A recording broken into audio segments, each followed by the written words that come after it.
Hello student, और कैसे आप सब। मैं आशा करता हूं कि आप अच्छे से अपने बोर्ड एग्जाम की तैयारी कर रहे होंगे। ठीक है, तो इससे पहले हम लोगों ने क्या देखा था, प्रकाश संश्लेषण, इससे पहले वाले टॉपिक में। और आज हम लोग देखेंगे रंध्र। रंध्र क्या होता है, ठीक है। और इसी में और देखेंगे कि रंध्र खुलता कैसे और बंद कैसे होता है। तो आप लोग थोड़ा फोकस करके अच्छे से देखिए, ठीक है। तो देखते हैं आज हम लोग रंध्र। रंध्र क्या होता है। रंध्र, इसी को क्या बोलते हैं, स्टोमेटा। ठीक है, तो चलिए देखते हैं रंध्र क्या होता है। तो रंध्र क्या होता है, तो आप ये जानिए कि जो आपके पौधों की पत्तियां होती हैं, पौधों की पत्तियों पर क्या होते हैं, छोटे छोटे छिद्र पाए जाते हैं। क्या पाए जाते हैं, छिद्र। और उन छिद्र को हम लोग क्या बोल देते हैं, रंध्र।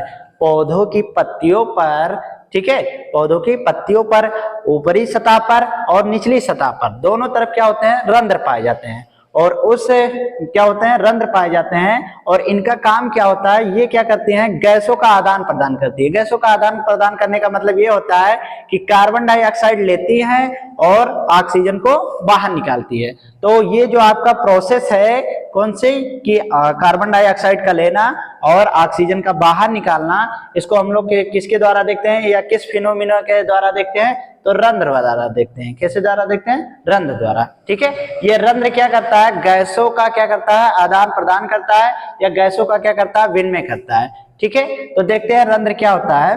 ठीक है, तो इसकी डेफिनेशन देख लेते हैं कि पौधों की पत्तियों, पौधों की पत्तियों व अन्य वायवीय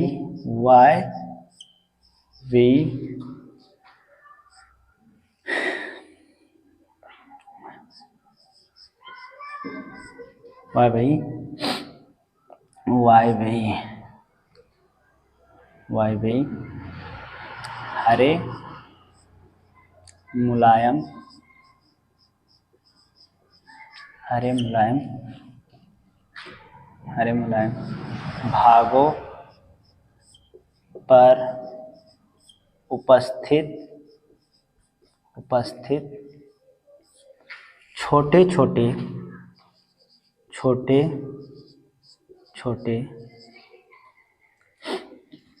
छिद्र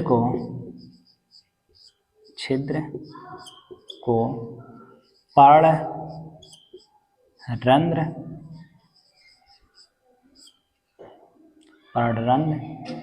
या स्टोमेटा कहते हैं। स्टोमेटा कहा जाता है या कहते हैं, कहा जाता है। ठीक है, चलिए।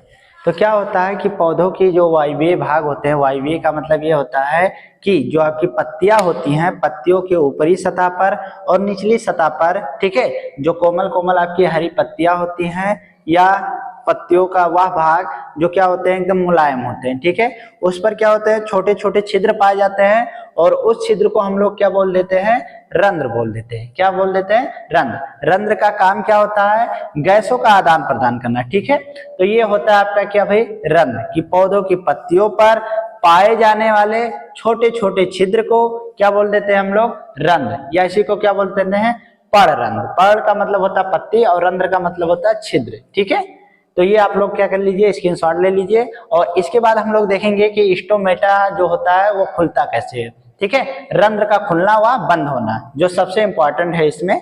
ठीक है, तो देख लेते हैं अगला। चलिए, तो अगला देख लेते हैं हम लोग कि रंध्र कैसे खुलते हैं भाई। तो रंध्र का खुलना देखिए। ठीक है, तो यहाँ बनाते हैं हम लोग क्या, रंध्र का स्ट्रक्चर पहले। तो ये आपकी क्या है, कोई पत्ती है मान लेते हैं।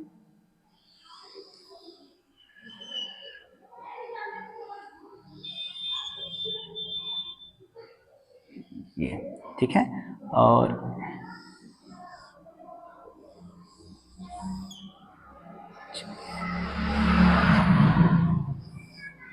ये तो ये आपका क्या है, कोई पत्ती है, इसको बोलते हैं क्या भाई, इसको बोलते हैं सहायक कोशिका। क्या बोलेंगे, सब्सिडरी सेल या सहायक कोशिका बोलते हैं। और इसको क्या बोल देते हैं हम लोग, इसको बोल देते हैं हम लोग रक्षक कोशिका, या इसी को क्या बोलते हैं गार्ड सेल। कौन सा, रक्षक कोशिका। क्या बोलेंगे, रक्षक कोशिका। ठीक है, तो ये रक्षक कोशिका होती है। और ये आपका क्या होता है, ये होता है आपका रंध्र, जो अभी किस अवस्था में है, खुले अवस्था में है। ठीक है, ये खुला है अभी। तो यहाँ देखते हैं ये खुलता कैसे है और बंद कैसे होता है। ठीक है, और यहाँ पर एक फिलामेंट पाया जाता है। चलिए ऐसा, इसको बोलते हैं अरिये, अरिये तंतु। और एक यहाँ और एक ऐसी संरचना और पाई जाती है, ऐसी, जिसको हम लोग क्या बोलते हैं, आंतरिक भित्ति, आंतरिक भित्ति। क्या बोलेंगे, आंतरिक भित्ति। ठीक है, चलिए तो देखते हैं। तो यहाँ हम लोग क्या देखेंगे कि कैसे ये खुलता है। तो यहाँ देखते हैं कि क्या होता है कि सहायक कोशिका में क्या होता है, जल होता है। क्या होता है, जल। तो यहाँ क्या होता है कि सहायक कोशिका में क्या होता है, जल, H2O आपका होता है।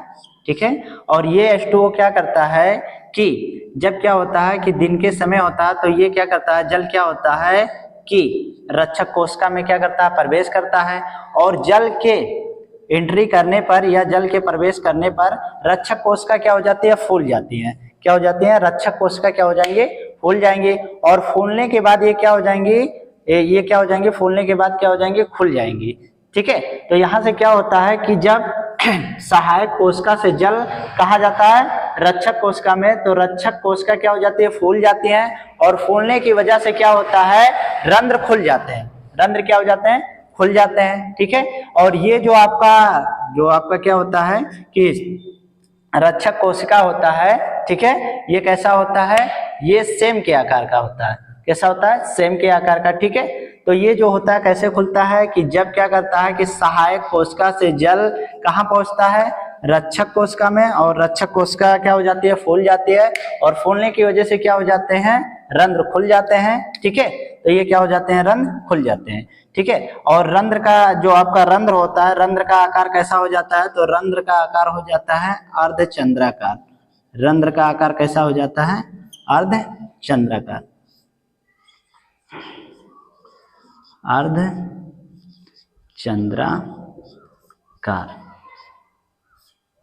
ठीक है, तो ये होता है।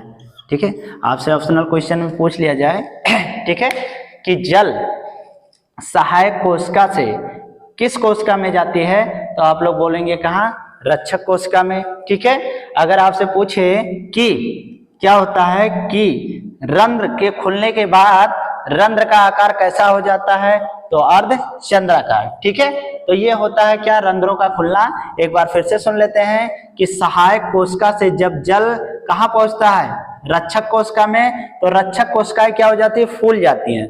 क्या हो जाती हैं, फूल जाती है। और फूलने की वजह से क्या होते हैं, रंध्र आपके क्या हो जाते हैं, खुल जाते हैं या ओपन हो जाते हैं। क्या हो जाते हैं, ओपन। ठीक है, और ओपन होने के बाद क्या होता है कि रंध्र का जो आकार हो जाता है वो कैसा हो जाता है, अर्धचंद्राकार हो जाता है। कैसा हो जाता है, अर्धचंद्राकार। ठीक है, तो ये देख लेते हैं। ठीक है, आप लोग स्क्रीनशॉट इसका ले लो।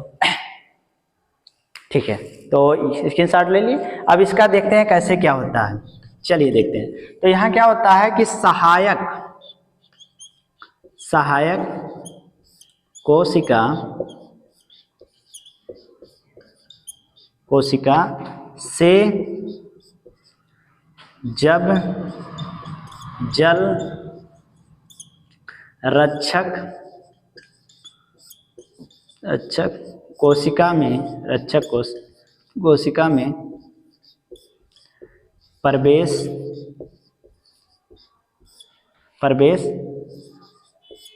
करती हैं, रक्षक कोशिका में क्या करती हैं, प्रवेश करती हैं, तो रंध्र खुल जाते हैं, रंध्र खुल जाते हैं। ठीक है, और क्या लिखेंगे अगला पॉइंट ये देखेंगे कि रंध्र खुलने पर इनका आकार अर्धचंद्राकार हो जाता है,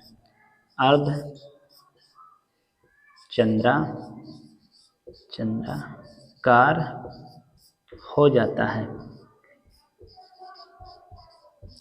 अब यहाँ से आपसे एक क्वेश्चन पूछ लिया जाए, ठीक है, जो बहुत इंपॉर्टेंट क्वेश्चन है, ये पूछ लिया जाए आपसे कि रंध्रों के या रंध्र के खुलने में कौन सा पादप हार्मोन सहायता करता है।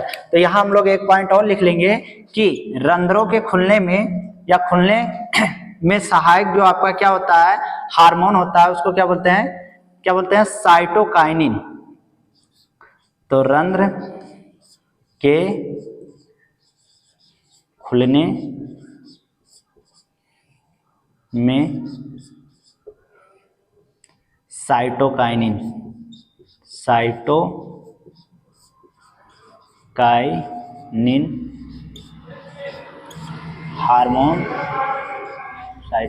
हार्मोन सहायता करता है। क्या करता है? सहायता करता है। ये साइटोकाइनिन, ठीक है, आपसे क्या हो जाएगा ऑप्शनल क्वेश्चन में पूछ लिया जाएगा। ठीक है, तो यहाँ देख लेते हैं हम लोग क्या होता है कि रंध्र के खुलने में साइटोकाइनिन हार्मोन क्या करता है? सहायता करता है। ठीक है, तो एक क्वेश्चन आपका ये भी ऑप्शनल बन सकता है और ये भी बन सकता है कि क्या होता है कि सहायक कोशिका से, ठीक है, जल किस कोशिका में प्रवेश करता है? तो रक्षक कोशिका में प्रवेश करता है। या रंध्र के खुलने पर इसका आकार कैसा हो जाता है? अर्धचंद्राकार हो जाता है। ठीक है, तो ये होता है रंध्रों का खुलना। ठीक है, अब आप इसको स्क्रीनशॉट लीजिए, तब तक आप स्क्रीनशॉट लेने के बाद हम अगला नेक्स्ट बताएं आपको कि रंध्र बंध कैसे होते हैं। ठीक है, चलिए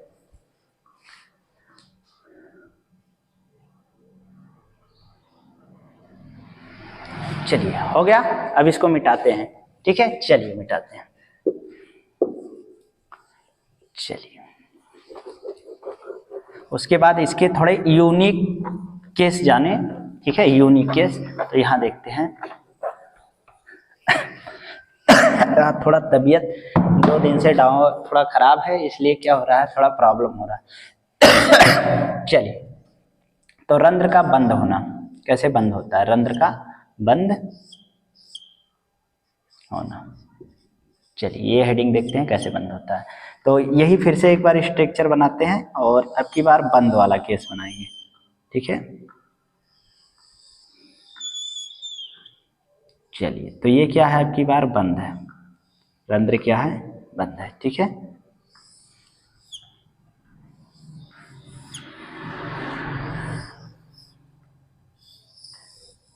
चलिए, तो ये आपका क्या है? बंद वाला केस है, रंध्र बंद है इसमें। और इससे पहले हम जब देख रहे थे तो रंध्र कैसे थे? खुले थे। तो ये आपका फिर क्या है? सहायक कोशिका है आपका, सहायक कोशिका। ठीक है, सहायक कोशिका है आपका। और ये आपका कौन सा है? रक्षक कोशिका। ठीक है, रक्षक कोशिका। ठीक है, और ये आपका क्या है? रंध्र है, जो इस समय क्या है भाई? बंद है। तो ये क्या है? रंध्र है, और रंध्र कैसा है? ये बंद है। कैसा है? बंद है। ठीक है, अब बंद कैसे हुआ? देखो, रात्रि के टाइम क्या होते हैं? रंध्र बंद हो जाते हैं। कैसे बंद होते हैं? अब देखो, रात्रि का जो टाइम होता है या रात्रि के समय क्या होता है कि कार्बन डाइऑक्साइड की मांग नहीं होती है पौधों में। तो ये क्या होता है कि जब रात्रि के समय कार्बन डाइऑक्साइड की मांग नहीं होती है, ठीक है, पत्तियों में, तो ये क्या करते हैं कि जो जल उन्होंने क्या किया था? सहायक कोशिका से लिया था, वो अब जल क्या कर देंगे? रिटर्न फिर से सहायक कोशिका को क्या कर देंगे? भेज देंगे या इसको लौटा देंगे। तो यहाँ पर जो जल था, जब हम लोगों ने ये देखा कि ये जो जल था, ठीक है, जब खुला था रंध्र, तो यहाँ क्या था कि सहायक कोशिका से जल कहाँ आ रहा था? रक्षक कोशिका में। लेकिन रात्रि के समय क्या होता है? सूर्य क्या होता है? सूर्य का प्रकाश एब्सेंट होता है और कार्बन डाइऑक्साइड पत्तियों की मांग नहीं होती है। तो ये क्या करते हैं? जल जो इसके अंदर होते हैं, ये जल क्या कर देते हैं? रिटर्न फिर से कहाँ दे देते हैं, सहायक कोशिका में। और सहायक कोशिका क्या करती है, जल ले लेती है। तो जो ये रंध्र खुले रहते हैं, ठीक है, जो ये रंध्र खुले रहते हैं, ठीक है, सूर्य के प्रेजेंट में, तो ये क्या होता है कि जब ये खुले रहते हैं तो जब यहाँ से क्या होता है भाई, एक बार फिर से सुनते हैं कि यहाँ से क्या होता है कि ये जो आपका H2O है, ठीक है, यहाँ से जब कहाँ चला जाएगा, सहायक कोशिका में, तो ये जो रक्षक कोशिका होगी वो कैसे हो जाएगी, सिकुड़ जाएगी। कैसे हो जाएगी, सिकुड़ जाएगी। और सिकुड़ने की वजह से क्या हो जाएंगे, रंध्र क्या हो जाएंगे, बंद हो जाएंगे। ठीक है, तो रात्रि के समय में क्या होगा, जल कहाँ चला जाएगा, सहायक कोशिका में, और सहायक कोशिका जल ले लेगी। ठीक है, और ये जो रक्षक कोशिका थी, जल लेने के बाद क्या थी, फूली हुई थी या फैल गई थी। लेकिन अब क्या होगी, जब जल यहाँ से निकल जाएगा बाहर या सहायक कोशिका में चला जाएगा, तो ये क्या हो जाएंगी, रक्षक कोशिका सिकुड़ जाएंगे। और सिकुड़ने के बाद क्या हो जाएंगे, रंध्र बंद हो जाएंगे। ठीक है, तो यहाँ क्या होता है, यहां देखते हैं कि जब रक्षक कोशिका से जल सहायक कोशिका में, सहायक कोशिका में प्रवेश कर जाती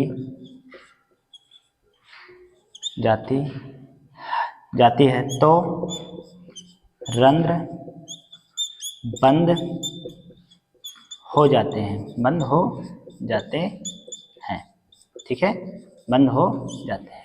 ठीक है, तो क्या होगा कि रक्षक कोशिका से क्या होगा कि जल जब कहाँ आ जाएंगे, सहायक कोशिका में, तो रंध्र क्या हो जाएगी, बंद हो जाएगी। ये कब होता है, ये रात्रि के समय होता है। रात्रि के समय प्रकाश संश्लेषण की क्रिया नहीं होती है, ठीक है, या कार्बन डाइऑक्साइड की मांग नहीं होती है पत्तियों को, इसलिए क्या होती है, रंध्र क्या हो जाते हैं, बंद हो जाते हैं। ठीक है, तो अब यहाँ देखते हैं, जैसे वहां खुलने के लिए एक हार्मोन क्या कर रहा था, कि एक हार्मोन क्या कर रहा था, वहां खुलने में क्या कर रहा था कि सहायता कर रहा था रंध्र के। लेकिन अब की बार एक क्या होता है कि बंद होने पर एक हार्मोन काम करता है जिसको बोलते हैं एब्सेसिक एसिड, ABA, मतलब इसको बोलते हैं एब्सेसिक हार्मोन, या इसी को बोलते हैं एब्सेसिक, ठीक है, एसिड, एब्सेसिक एसिड हार्मोन। ठीक है, ये क्या होता है, रंध्र को बंद करने में मदद करता है। क्या करता है, या सहायता करता है, करता है। ठीक है, तो एब्सेसिक एसिड जो होता है वो क्या करता है, रंध्र को बंद करने में सहायता करता है। ठीक है, तो ये थी क्या भाई, एक था रंध्र का खुलना और एक था क्या, रंध्र का बंद होना। ठीक है, अब कुछ इसके क्या देखते हैं यूनिक, जो आपने अभी तक किताब में हाई स्कूल में नहीं पढ़ा होगा, लेकिन